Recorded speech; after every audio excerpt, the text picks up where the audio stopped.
Over 10,000 athletes were studied across the United States, and the findings completely challenge how most adults think about youth sport, because it turns out kids don't mainly quit sport because they lose interest, they quit because the system around them changes.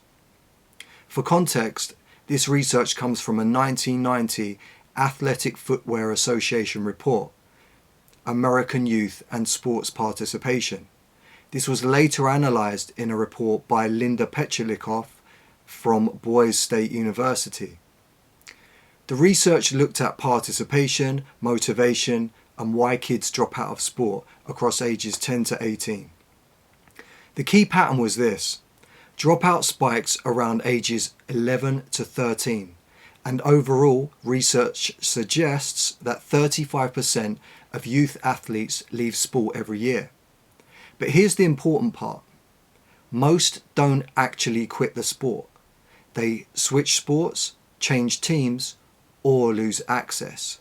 So the real question becomes, why do they leave that environment?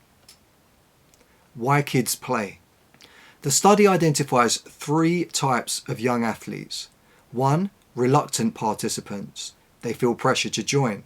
2, image-driven kids. They care about approval and status. 3, skill-driven kids. They want to improve. And the pattern is clear.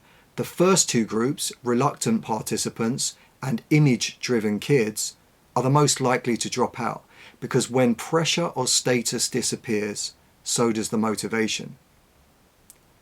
The real driver in youth sport. Across all findings in this research of 10,000 athletes, one thing dominates: fun.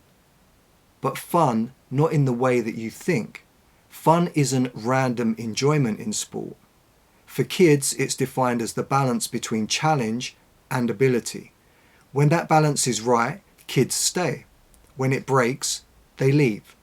And as sport becomes more competitive, the balance gets harder to maintain. The system problem.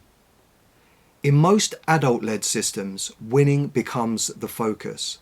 Selection becomes stricter. Kids are judged earlier. And one study found around 75% of non-participants felt they weren't good enough for teams. But they also said they would play if they believed they would be selected. So kids aren't rejecting sport, they're responding to access and belonging. So the real question isn't, why are kids losing interest? It's, are we slowly removing places for them to play? Because when sport becomes more selective, some children don't quit, they're filtered out.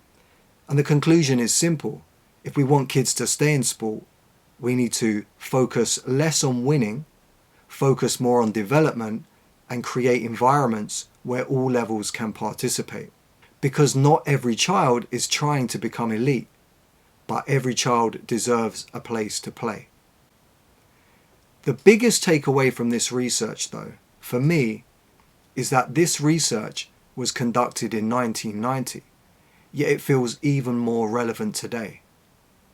Today it feels like there are even more performance environments, more performance-based clubs, more academies, more pushing by parents and coaches for younger children to develop much faster in specific technical skills.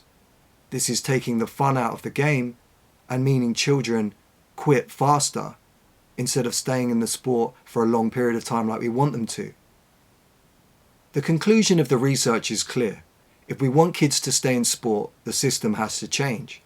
From early childhood through to school sport to club sport, we need to de-emphasize winning, prioritize skill development, match children to appropriate levels, and understand different motivations for playing.